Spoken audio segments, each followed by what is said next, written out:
HOA destroyed my dam, then a massive flood came and turned their streets into a river. The day they tore down my dam, they didn't just destroy a wall of rock, they declared war on every hour I spent trying to heal. My name is Daniel Blake. I'm 62, semi-retired, and most days you'll find me picking fruit from my orchard or repairing the old irrigation system my grandfather built. I live just past the split road where Maple Ridge ends and the county begins, where the lawns stop being manicured and the land remembers how to breathe. That patch of earth was handed down through 3 generations. My wife, Eleanor, and I used to joke that the trees knew our secrets. She passed away 6 years ago, quietly, without ceremony, the way she always lived. Cancer doesn't bargain, and neither did she. After her funeral, I didn't fly out to family. I didn't run away to travel. I stayed here. With the soil, the trees, and the silence.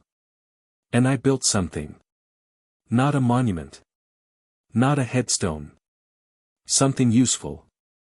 A dam. Nothing massive. Just a carefully calculated retention wall, reinforced stonework, flow-graded runoff trenches, self-compensating flood gate. Legal. Permitted. Tucked into the lower slope where the seasonal runoff used to flood the orchard line. It gave me something to do. Something to fix. And it gave me a pond, shallow, but steady. It watered my trees. Cooled the lower field. Frogs came. Ducks landed. For a while, I could hear life instead of loss. That's what they destroyed. It started with a letter. A printed memo, laminated and taped to my gate like I was a delinquent tenant. Notice of obstruction, unauthorized dam structure interfering with future drainage plan, Maple Ridge HOA. I stood on the gravel driveway, turning the paper over in my hands, trying to make sense of who thought they had jurisdiction over a property line that had existed longer than their development. At the bottom of the letter was a signature, Rick Talbot, President. I'd seen him before, driving his too-clean pickup truck down the cul-de-sac, aviators on, Bluetooth headset flashing in his ear like he was landing planes instead of arguing about hedge height. He'd once waved in that half-hearted way that screams "I'm watching you but don't talk to me." The first meeting wasn't friendly. He walked up with 2 other board members, Linda from landscaping and a man who never introduced himself. "Afternoon," he said. "You must be Mr. Blake. We've got some concerns." I gestured to my own land. "About what? My trees breathing too loud?" He smiled, practiced. "About the dam you've got back there. You see, we've hired a private firm to redesign Maple Ridge's drainage. And your structure's interfering with the new models. It's on my property." "Right, but water doesn't know property lines," he said, hands in his pockets. "It just flows. So let it. That's why I built the dam." Rick stepped closer. "Here's the thing, we'd prefer a cooperative relationship. If you remove it voluntarily, we can avoid any kind of formal complaints or inspections." "That dam's permitted," I said. "Checked by county hydrologists. Built by code. If you're filing anything, you'll be the ones explaining why you're diverting your runoff onto my soil." He didn't respond. But Linda shifted on her feet. The unnamed man stared past me like I was already gone. They left with no handshake. 3 weeks passed. I got no updates. No forms. No notices. Then I left for town. Grocery trip. A hardware stop. A quick bite at the diner with Ray, an old colleague from my engineering days. I was gone 6 hours. When I returned, the front gate was unlatched. Dust still hung in the air. My dog was barking from the porch, agitated and confused. I parked the truck, heart already sinking, and walked down to the basin. The dam was gone. Not damaged. Not sabotaged. Gone. Torn down by heavy machinery, hauled off in pieces, like it was some illegal structure abandoned in the woods.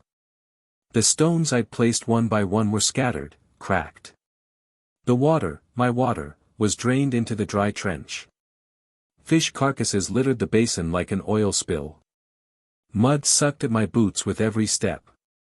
The only thing left behind was a caution sign zip-tied to a rebar stake. Hazardous structure removed, HOA safety action, case number 72194. I didn't yell. I didn't cry. I just stood in the wreckage and stared at the broken place where my wife's favorite rock, flat and shaded, where she used to sit and read, now lay shattered beneath tire tracks. When the sun dropped behind the ridge, I walked back to the house. I made tea. Then I went to the basement. The folder was still there. Labeled in black Sharpie, hydraulic fall-off contingencies.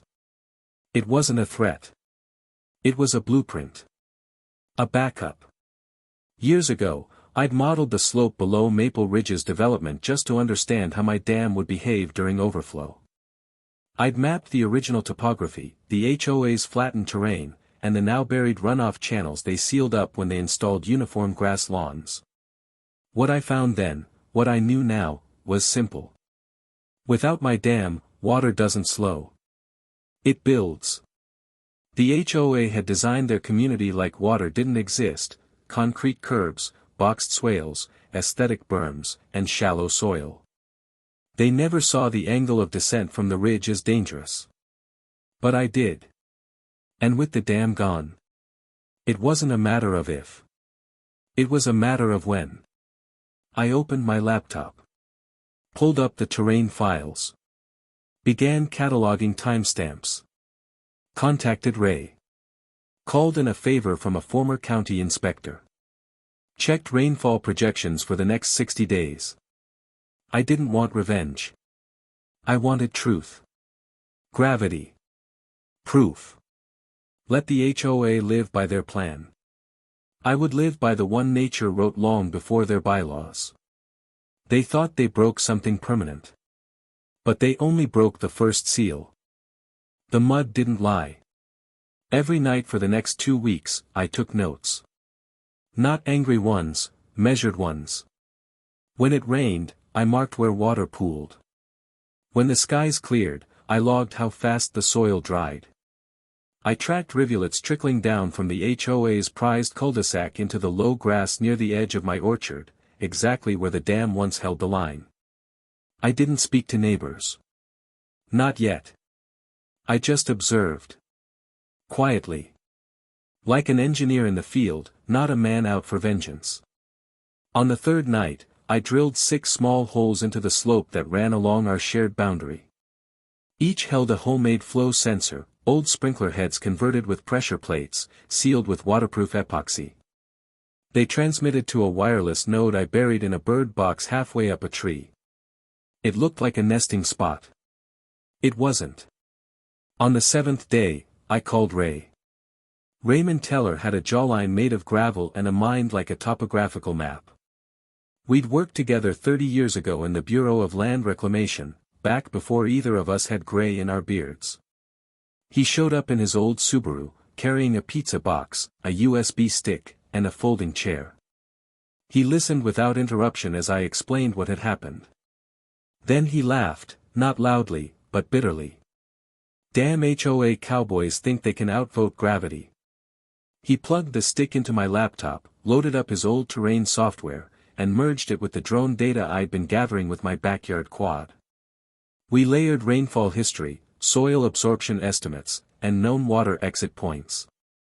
See that? He pointed to a sharp color gradient on the 3D model. That's a hydrological funnel. You blocked it with the dam. Now they've made it worse. How bad? If we get 2 inches in a 48-hour window, the water's not stopping on your land. It's building momentum. And it's aiming downhill, right through Maple Ridge. The next piece of the puzzle arrived uninvited. Her name was Sarah Lou. She knocked on my door wearing hiking boots, holding a notebook, and carrying the kind of energy that only comes from student debt and a personal mission. Mr. Blake. I'm doing a thesis on rural water infrastructure, especially mismanagement. Someone at the county hinted I should talk to you. I invited her in. She wasn't there 5 minutes before she was cross-referencing local code violations on her phone and muttering things like, if they filed a modified terrain use permit, that should be public. She asked smart questions. She didn't flinch when I showed her the flow models. When I walked her down to the dry pit where the pond used to be, she crouched by the exposed sediment line and said, "There used to be life here, didn't there?" I nodded. And in that moment, she stopped being a student. She became a witness. Together, we began collecting more than just water data. Sarah knocked on doors. With a soft voice and a student press badge, she earned what I couldn't, neighbor trust. One woman told her about mold damage after the last rain. Another showed her basement stains, chalky and creeping upward like flood marks. A retired teacher confessed she stopped reporting pooling water because the HOA fined her for landscape neglect. Sarah took notes. Photos. Audio recordings. And I kept building the case. Each sensor upload painted the same picture: increased flow rate, faster saturation, zero redirection. The water was looking for its old home. And it wasn't finding one. 3 weeks in, Sarah hit gold. She stood on my porch one morning with a manila envelope under one arm and her phone in the other, her eyes wide. I pulled this from the county planning archives. Inside were scans of the original HOA drainage blueprints, signed off by a mid-level planner. But the terrain data didn't match. It had been flattened digitally, showing uniform elevation gradients that didn't exist in real life. The signature: Rick Talbot's brother-in-law. Dated just 2 days before the dam's removal. Sarah set the file on my table. They bypassed process. Faked the terrain data. Probably to get fast approval. I stared at the papers. You think anyone will care? Not if we shout. But maybe if we whisper into the right ears. I nodded slowly. We don't need to bring fire. Just a flashlight. That night, I printed everything. Labeled each folder. Cross-referenced each exhibit. The hydrological model. The false blueprints. The HOA complaints. Photos of the fish skeletons. Maps with timestamps. A full history of rainfall patterns. Sarah's interviews. Ray's expert commentary. And then I opened a new file. I titled it, Discharge Path, Phase 2. The water wasn't done with them. Spring storms were coming. The forecast predicted above-average rainfall. If they wanted water to run naturally, I'd help nature do her job. But I wouldn't do it by sabotage. I wouldn't touch a pipe or plant a trap. I would simply not stop what gravity had always planned. So I reinforced my side of the slope. Carved shallow ditches, safe, non-invasive, legal. Trenches that looked like irrigation, but aimed like canals. Any excess water would be directed away from my orchard. The pressure would flow past me, past the old dam site, straight down into the HOA's prize landscape berms. They had opened the gates. I was just clearing the channel. The following weekend, a drizzle coated the hills. By Monday, my sensors flashed the first readings over threshold. I marked it in the logbook. The countdown had begun. Not vengeance. Just velocity. Not destruction. Just redirection. They'd asked for the water to run free, so I made sure it knew exactly where to go. The water came quietly at first. A slow invasion, barely noticed, soft rain dancing on asphalt, puddles stretching at the curb like lazy fingers. No thunder. No drama. Just wait. And time. By the third straight day of rainfall, the soil was already past saturation. I watched my sensors ping one after another, pressure readings climbing like a quiet drumbeat. The slope behind Maple Ridge was no longer absorbing, it was shedding. Fast. I stepped out onto the porch that evening and looked down toward the cul-de-sac. From here, you couldn't see the chaos yet. But I could smell it. The first call came at 5:42 a.m. Sarah's voice was half asleep, half panicked. "Daniel, my friend who lives near the bottom of Sunrise Loop just called. Their whole front lawn is underwater. Water's backing into the garage." By the time I drove to the ridge edge, the culvert near Maple Ridge's decorative entrance sign had collapsed. Water, thick with mud and bark, was racing down the storm ditch like it had something to prove. A dozen homes sat just beneath the lowest grade, a perfect catch basin for redirected runoff. The HOA gate had ankle-high water flowing around it. And parked just beyond that gate, hazard lights blinking and horn faintly beeping, was Karen's Range Rover. Front wheels buried in water. Steam rising from the grill. Rick was already outside by the time I arrived.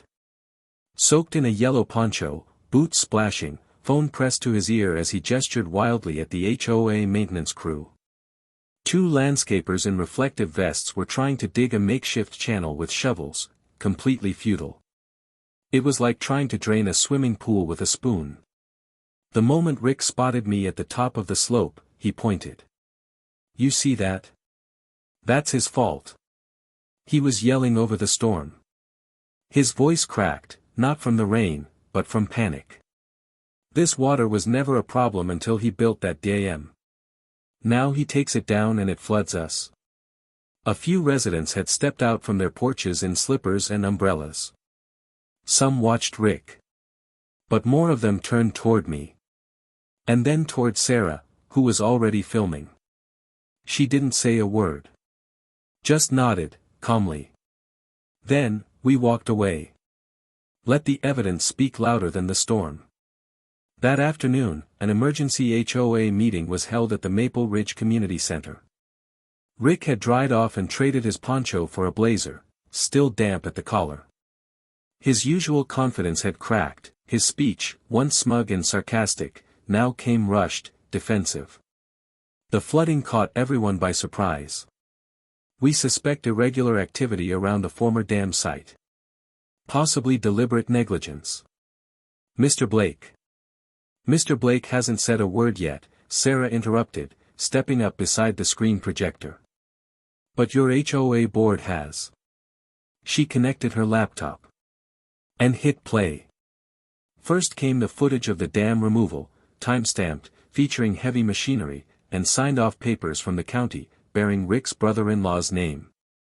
Then, Sarah brought up interviews from residents, mold damage, ignored complaints, and HOA fines handed out to silence dissent.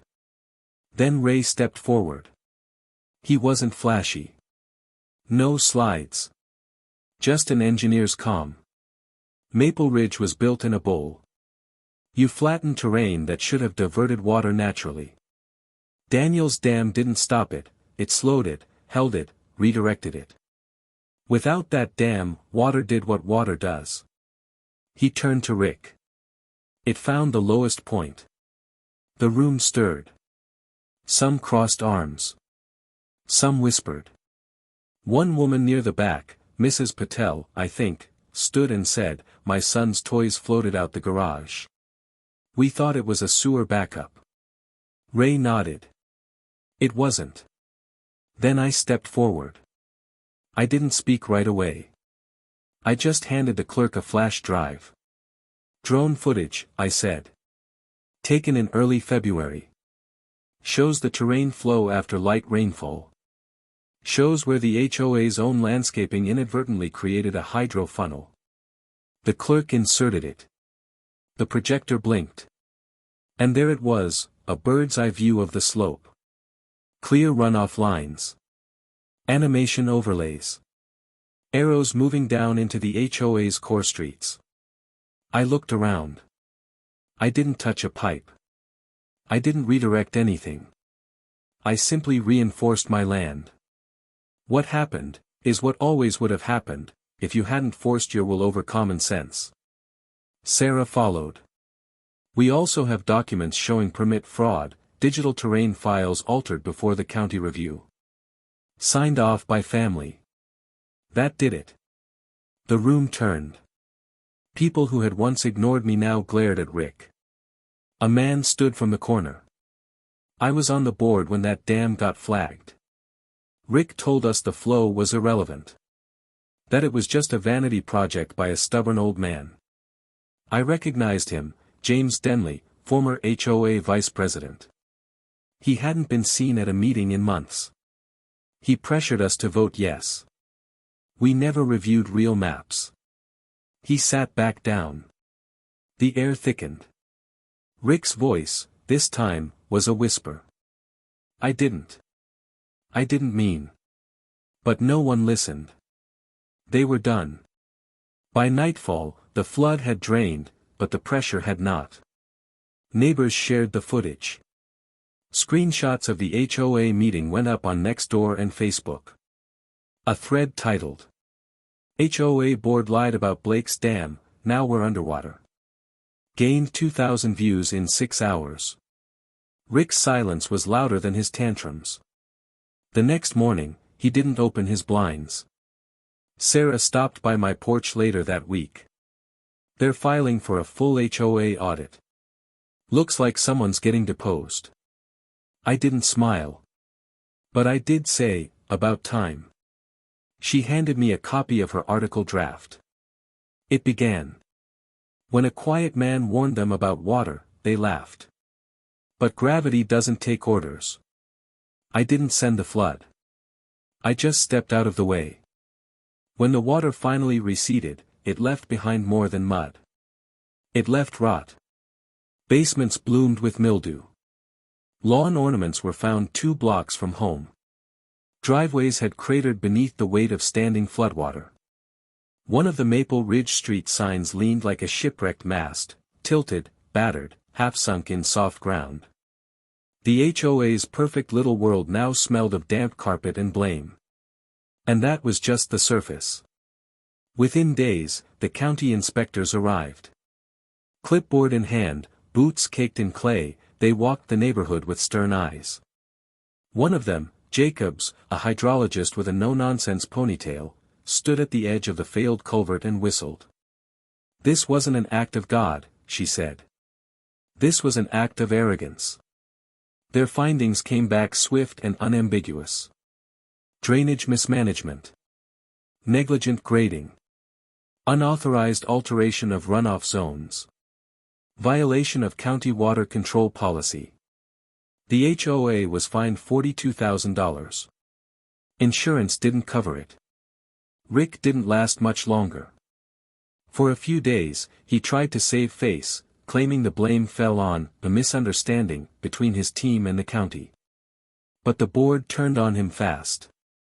The resignation came in the form of a terse email sent at 2:14 a.m., 1 line only. "Effective immediately, I am stepping down from my position." He was gone within 2 weeks. His house listed quietly. The "for sale" sign appeared without balloons, without flyers, just a battered rectangle staked in swampy mulch. By the time he drove away for good, the Range Rover had a different set of tires and the look of something exiled. The silence after his departure was loudest of all. Then came the audit. Sarah got wind of it first. A former HOA treasurer, looking to save herself from deeper legal scrutiny, submitted 3 years' worth of expense reports to the county clerk. What they found: nearly $60,000 in landscaping and beautification contracts awarded without competitive bidding, all to the same company. That company? Owned by Rick's college roommate. HOA fees spent on resident welcome kits that never arrived, infrastructure consulting from unverified firms, and reimbursement checks that conveniently had no receipts. The headlines were small at first, just local blogs and water boards. Then Sarah's article dropped. "The man who built a dam, then let the truth flow," went viral across regional news outlets. She told the story the way it deserved to be told, not with fire, but with fact. Not with drama, but with dignity. Somewhere in the middle of that whirlwind, something else happened. Something quiet. My name was cleared. The permits I had kept in that old binder were entered into public record, unredacted, unaltered, entirely valid. My design, once mocked, was now cited in a series of county meetings as a best-case rural water retention model. And that was when Ray got the call. The county asked if he'd consult on new neighborhood flood planning, using my land as a case study. He looked surprised when he told me, beer in hand, porch creaking beneath us. "You believe that?" he said. "After all these years, someone finally realized slowing water down is smarter than fighting it." I just smiled. Even the neighbors changed. One evening, as I was hauling compost to the orchard, a figure appeared near my fence. Mr. Patel. We hadn't spoken in years, aside from one particularly cold HOA meeting where he'd accused me of building a moat like some medieval lord. Now he stood with his cap in hand and mud on his sneakers. "I wanted to say something," he said. "We were wrong. I was wrong. We never asked your side. Just assumed the board knew best." I looked at his shoes, wet and dirty from helping his wife shovel out their crawl space. "Funny thing about water," I said. "It doesn't care who's in charge." He gave a dry chuckle. And shook my hand. With the county's support, I rebuilt the dam. Not as big. Not as wide. But smarter. The new design blended seamlessly with the terrain, natural stone, upgraded overflow trench, native grasses planted along the ridge for erosion control. This time, the project came with a permit plaque drilled into a cedar post. Official. Acknowledged. Unmovable. At the base of the dam, where the old pond had dried into memory, I laid a bench. Oak. Hand-cut. Simple. I planted wildflowers nearby. Just like Eleanor used to. Lupins. Coreopsis. Some desert marigolds too, because even in drought country, beauty finds a way. And then, one morning, as the spring sun broke gently over the orchard, I saw a little girl from Maple Ridge walking by with her dad. She paused near the fence, pointing toward the base of the slope where frogs had begun returning to the wetland. "Will they come back?" she asked. Her father hesitated. Then nodded. "I think they already are." I didn't say anything. Just watched. And smiled.